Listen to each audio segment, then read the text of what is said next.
Ang mabuting balita ng Panginoon ayon kay San Marcos.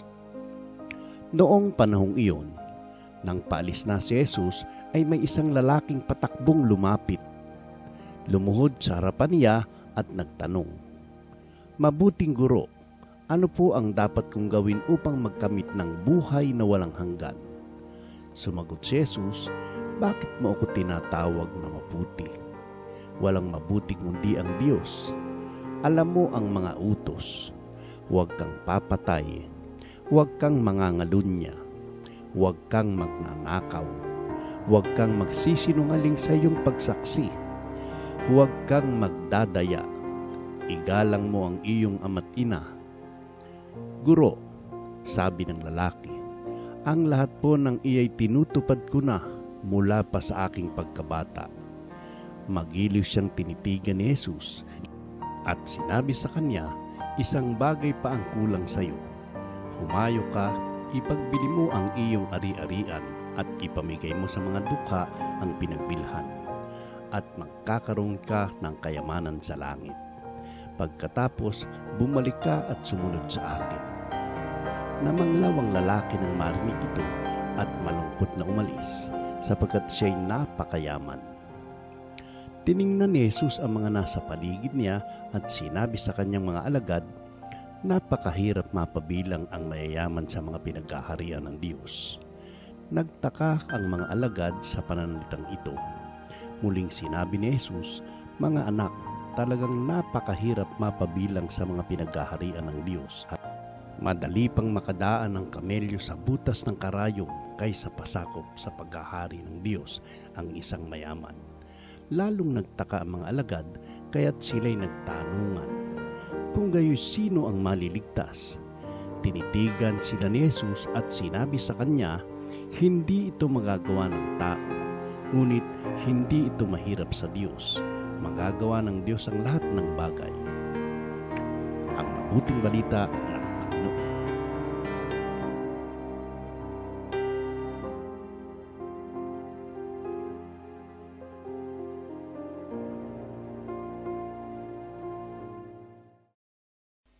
Mapagpala at mabiyayang araw po sa ating lahat, mga kapatid.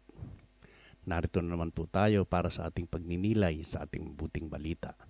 At ang ating pong mabuting balita ay mula kay San Marcos, Kabanata 10, talata 17 hanggang 27.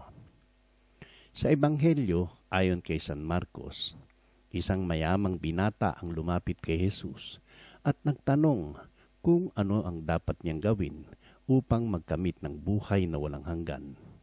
Sinabi ni Jesus na sundin ang mga utos ng Diyos, at sumagot ang binata na ginawa na niya ito mula pa sa kanyang kabataan.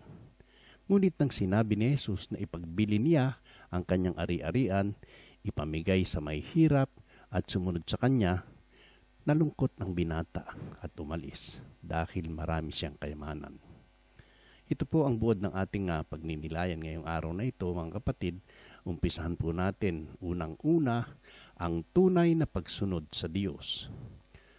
Ang binata ay isang mabuting tao. Sinusunod niya ang mga utos ng Diyos. Ngunit nang subukin siya ni Jesus na talikuran ng kanyang kayamanan, hindi niya ito nagawa. Minsan, iniisip nating sapat na ang pagiging mabait at pagsunod sa utos. Ngunit hinihingi sa atin ng Diyos ang isang mas malalim na pagsunod, ang pagtalikod sa anumang humahadlang sa ating relasyon sa Kanya. Ang pangalawa po, ang pera at ang puso. Hindi masama ang pagkakaroon ng kayamanan, ngunit maaring maging balakid ito kung mas mahal natin ito kaysa Diyos. Sinabi ni Jesus na mas madali pang makapasok ang isang kamelyo sa butas ng karayom kaysa isang mayaman sa kaharian ng Diyos. Ibig sabihin, kung mas nakasandal tayo sa ating kayamanan kaysa Diyos, mahirap para sa ating pumasok sa Kanyang kaharian. Pangatlo po, sa Diyos, lahat ay posible. Nagulat ang mga alagad at nagtanong, kung ganon, sino pa ang maliligtas? Sinagot sila ni Jesus, sa tao, ito'y imposible. Ngunit hindi sa Diyos, Sapagkat sa Diyos, ang lahat ay posible. Ipinakita nito na hindi natin kayang iligtas ang ating sarili sa pamamagitan ng ating sariling gawa. Ang kaligtasan ay isang biyaya na galing sa Diyos. Meron po tayong 3 halimbawa sa paglalapat natin sa ating buhay. Unang-una po sa pamilya. Minsan, inuuna natin ang material na bagay kaysa relasyon natin sa Diyos at sa ating pamilya. Ang pagiging abala sa trabaho o negosyo ay maaaring maglayo sa ating pananampalataya. Dapat nating tiyakin na ang Diyos ang una sa ating buhay. Ang pangalawa po, sa ating pangarap at tagumpay. Mahalaga po ang pagsisikap upang makamit ang ating mga pangarap.